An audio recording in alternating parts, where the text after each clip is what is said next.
In the summer of 1941, the German Wehrmacht received a brutal wake-up call on the Eastern Front. Expecting to crush a primitive Soviet army, German tankers were suddenly confronted by the T-34, a machine with sloped armor and a powerful gun that made Germany's Panzer III and IV look obsolete overnight. The shock was so profound that a special armored commission was rushed to the front to inspect captured Soviet tanks. Their conclusion was unanimous: Germany needed a new medium tank that could match the T-34's mobility and protection while providing superior German firepower. This desperate need gave birth to the Panzerkampfwagen V, famously known as the Panther. The Panther was a radical departure from traditional German tank design. For the first time, German engineers fully embraced sloped armor, a feature they had previously ignored. The 80mm frontal plate was angled at 55 degrees, effectively doubling its thickness against incoming shells. This design made the Panther a formidable opponent from the front, capable of shrugging off almost anything the Allies or Soviets could fire at it during its debut. It was a sleek, modern, and lethal-looking machine, designed to be the definitive answer to the Soviet armored masses that were beginning to push back against the Reich. The Panther's primary weapon was the 75mm KWK-42L/70, a long-barreled masterpiece of ballistic engineering. While it had a smaller caliber than the Tiger's 88mm gun, its incredible muzzle velocity gave it even greater armor-piercing capabilities at long ranges. The shell traveled so fast that it hit with laser-like precision, capable of punching through a Sherman or AT-34 from over 1,500 meters away. In the hands of a skilled gunner, the Panther was a sniper's dream, allowing German units to engage and destroy enemy formations long before they could even return effective fire, creating a sense of dread whenever a Panther appeared on the horizon. To move this 45-ton beast, Germany used the same Maybach V12 engine that powered the much heavier Tiger. While this gave the Panther an impressive top speed of nearly 50 km per hour, it placed an incredible strain on the internal components. The tank was significantly heavier than originally planned, moving from a 30-ton concept to a 45-ton reality. This weight gain proved to be the Panther's original sin, as the suspension and final drives were never truly upgraded to handle the extra mass, leading to a mechanical fragility that would haunt the tank until the final days of the war. The development of the Panther was a race against time, and Hitler's personal interference made this situation even worse. He insisted on thicker armor and heavier guns, which constantly pushed back the production schedule. When the first Panthers finally rolled off the assembly lines at MAN and Daimler-Benz, they were effectively prototypes being sent directly into one of the largest battles in history. There was no time for long-term reliability testing, and the crews were often given only a few weeks to master a machine that was arguably the most complex armored vehicle in the world at that time. Despite the technical hurdles, the Panther represented a peak in industrial ambition. It was intended to be Germany's primary medium tank, replacing the aging Panzer IV. However, its complexity meant that it could never be produced in the staggering numbers needed to win a war of attrition. Every Panther was an expensive, high-performance machine that required skilled labor and rare materials. It was a tank built for a war of quality, but it was entering a world where quantity, thousands of simpler, more reliable Allied tanks, was becoming the only metric that truly mattered for victory. The combat debut of the Panther is one of the most famous and humiliating stories in armored history.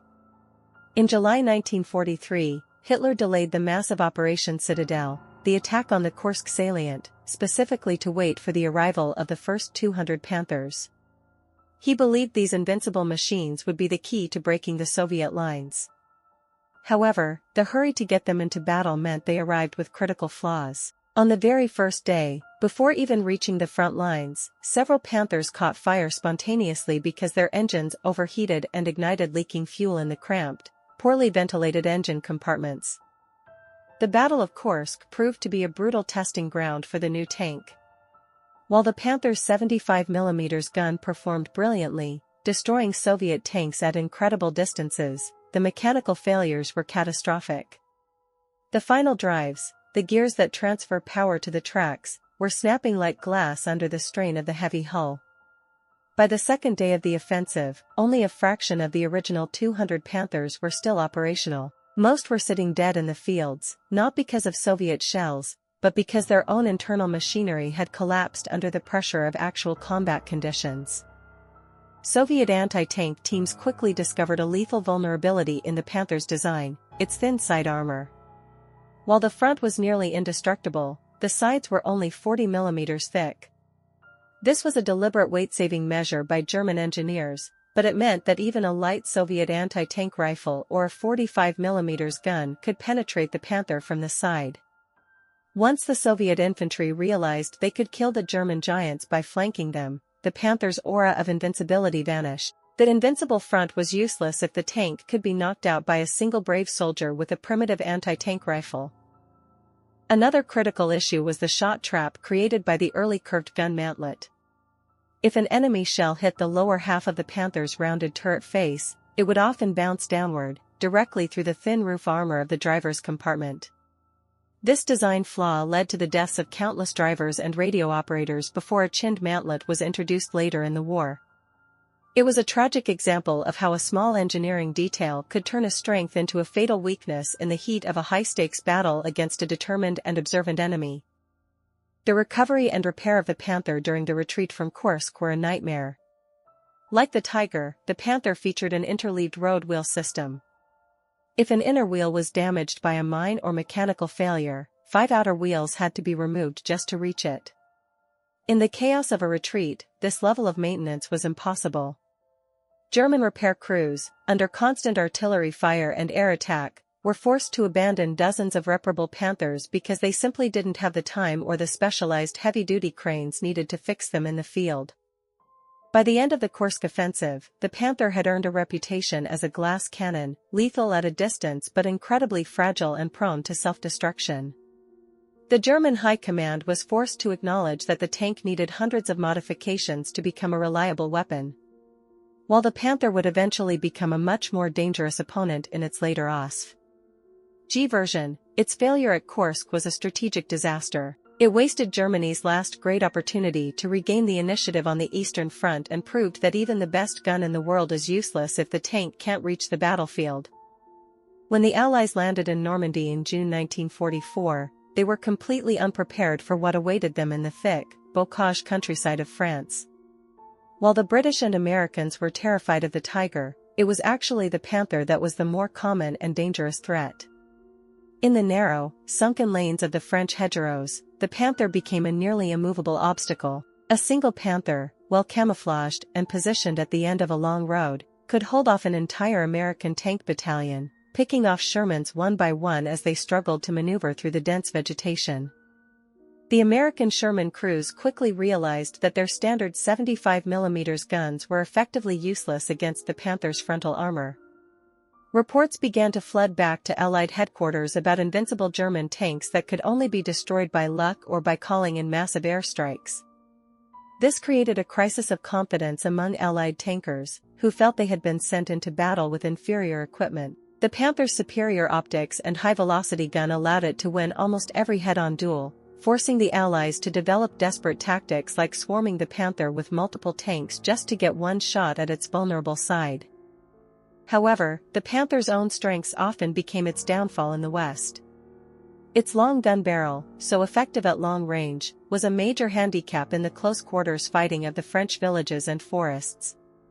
It was difficult to traverse the turret in tight spaces, and the Panther's slow turret drive, which relied on engine RPM, meant that a fast-moving Sherman could often outrun the Panther's aim. In the cat-and-mouse game of the hedgerows, the Sherman's superior mobility and faster turret rotation often allowed it to get the first shot, proving that in close combat, agility was more important than raw power.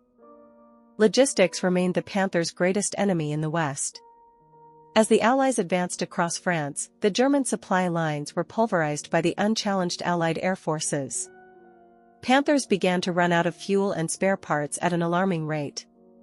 A Panther that broke down or ran out of gas was effectively a lost tank, as the Germans lacked the specialized recovery vehicles to tow a 45-ton machine under constant air attack. Hundreds of Panthers were abandoned in the Falaise pocket, left by their crews who simply walked away from their multi-million-dollar machines because they couldn't find a few liters of petrol. The Battle of the Bulge in December 1944 saw the final massed offensive of the Panther in the West. Here, the Germans even attempted to disguise Panthers as American M10 tank destroyers, welding on extra plates and painting them with US stars in a desperate attempt to sow confusion behind the lines. While this Operation Reich was a psychological success, it was a tactical failure. The disguised Panthers were still heavy, unreliable machines that struggled on the narrow, icy mountain roads of the Ardennes, once again proving that no amount of deception could overcome the fundamental mechanical flaws of the Panther's final drives. By 1945, the Panther was fighting a defensive war inside the borders of Germany. It was a lethal defender, often used as a stationary pillbox buried in the ground to protect vital crossroads. Despite its flaws, it remained the tank the Allies feared most. Even in the final days of the war, a single Panther could still cause massive casualties, a testament to the lethal power of its 75mm gun. But as the Allied and Soviet pincers closed on Berlin, the Panther's story became one of heroic but meaningless resistance, a masterpiece of engineering that had failed to save the empire that created it. The final analysis of the Panther is a subject of intense debate among military historians even today. Was it the greatest tank of the war, or was it a beautiful but broken dream? On paper, it was the perfect balance of firepower, armor, and speed, the world's first main battle tank concept. But in reality, it was an over-engineered nightmare that suffered from a 50% breakdown rate and a transmission that was never fit for purpose. It was a tank that won almost every duel but lost the war of logistics, a machine that was too complex for its own good in a time of total, industrial-scale conflict.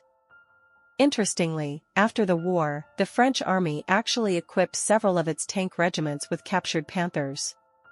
For several years, the best tank in the world served under the French flag. However, the French experience confirmed everything the Germans had feared: the tanks were a maintenance disaster. The French crews found that the final drives would fail every 150 kilometers, and the engines were a constant fire hazard. By 1950, the French abandoned the Panther, concluding that while its gun was legendary, the rest of the machine was practically unmanageable for a modern, professional army. The influence of the Panther on future tank design cannot be overstated.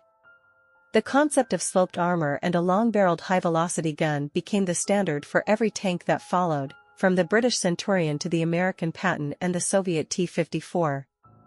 The Panther moved the world away from the box tanks of the early war toward the sleek, angled silhouettes we see today. It proved that a medium tank could have the protection and firepower of a heavy tank if the engineering was right, a philosophy that still dominates tank design in the 21st century. Today, the Panther remains a prized artifact in museums like Bovington in the UK and Munster in Germany. Standing next to one, you can see why it terrified its opponents. It looks modern even 80 years later, a sharp-edged predator built for a war of the future. Its long, menacing 75mm gun still looks like it could pierce a modern armored vehicle. It is a symbol of a time when German engineering reached for the stars but was dragged down by the mud and the reality of a failing economy. It is a machine that represents both the height of industrial skill and the depth of strategic delusion. In the end, the Panther was a machine born of panic and finished in a hurry. It was a reaction to the T-34, but instead of copying the T-34's simplicity, the Germans tried to out-engineer it. This was their greatest mistake. The war was won by tanks that were good enough and produced in the tens of thousands, not by tanks that were perfect but only produced in the hundreds.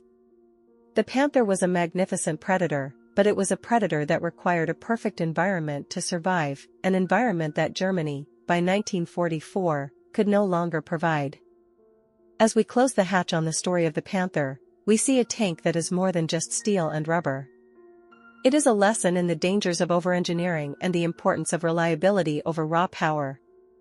It was the cat that could kill anything it saw, but it was ultimately killed by its own complexity. Thank you for joining us on this deep dive into the history of the Panzer V. If you enjoyed this journey into the fire and steel of the Second World War, don't forget to like, subscribe, and share your thoughts in the comments below. Until next time, stay curious and keep exploring history.